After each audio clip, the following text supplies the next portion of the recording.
Assalamualaikum warahmatullahi wabarakatuh. Hai teman-teman semuanya, perkenalkan nama saya Titania Afrilia Roza dengan NIM 20030111165 dari Program Studi Pendidikan Guru Sekolah Dasar Semester 4 Universitas Darmas Indonesia.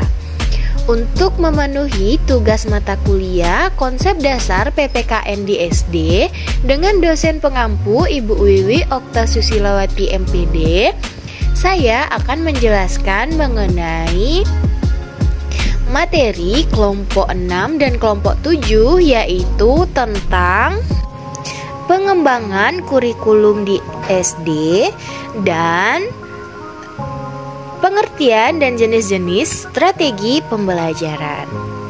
Baiklah, yang pertama ada pengertian kurikulum. Kurikulum adalah seperangkat rencana dan pengaturan mengenai tujuan, isi, dan bahan pelajaran serta cara yang digunakan sebagai pedoman penyelenggara kegiatan pembelajaran untuk mencapai tujuan pendidikan tertentu. Kurikulum mengandung 4 dimensi yang saling berhubungan.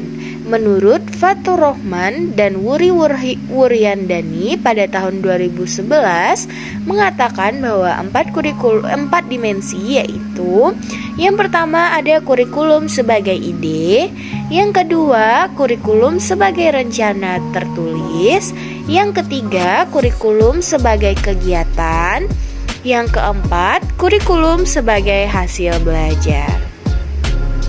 Nah, selanjutnya ada prinsip penyajian kurikulum PPKN SD, yaitu prinsip penyajian PPKN menurut Abdul Aziz Wahab pada tahun 2022 ada 4, yaitu dari mudah ke sukar, dari sederhana ke rumit, dari yang bersifat konkret ke abstrak, dari lingkungan paling dekat ke lingkungan lebih luas.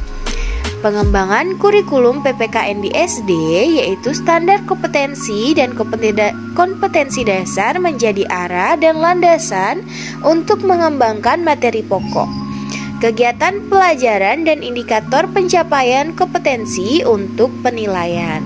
Dalam merancang kegiatan pembelajaran dan penilaian perlu memperhatikan standar proses dan standar penilaian.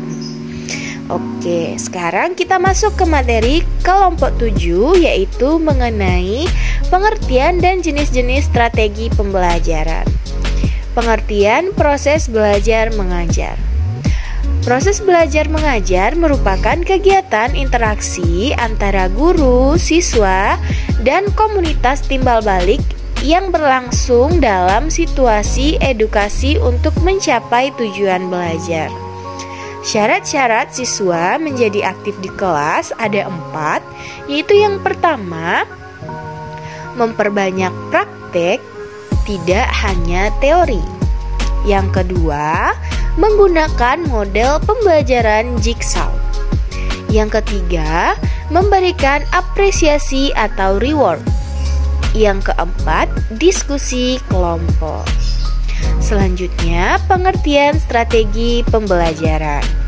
Kata strategi berasal dari bahasa Latin, yaitu strategia, yang berarti seni penggunaan rencana untuk mencapai tujuan.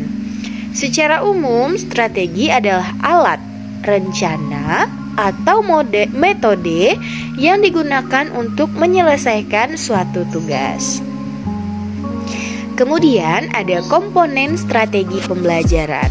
Komponen strategi pembelajaran ini ada 7, yaitu yang pertama tujuan pengajaran, yang kedua guru, yang ketiga peserta didik, yang keempat materi pelajaran, yang kelima metode pengajaran, yang keenam media pengajaran, yang ketujuh faktor administratif dan finansial, Kemudian selanjutnya jenis-jenis strategi pembelajaran. Jenis strategi pembelajaran ini ada 6. Yang pertama yaitu strategi pembelajaran langsung atau direct instruction. Yang kedua ada strategi pembelajaran cooperative learning. Yang ketiga ada strategi pembelajaran problem solving. Yang keempat ada strategi mengulang. Yang kelima evaluasi. Dan yang keenam organisasi. Nah, itu dia tadi penjelasan dari saya mengenai materi kelompok 6 dan kelompok 7 tentang pengembangan kurikulum PPKN SD dan pengertian dan jenis-jenis strategi pembelajaran. Mohon maaf jika banyak kesalahan. Semoga bermanfaat dan saya akhiri dengan wabillahi taufiq wal hidayah. Wassalamualaikum warahmatullahi wabarakatuh.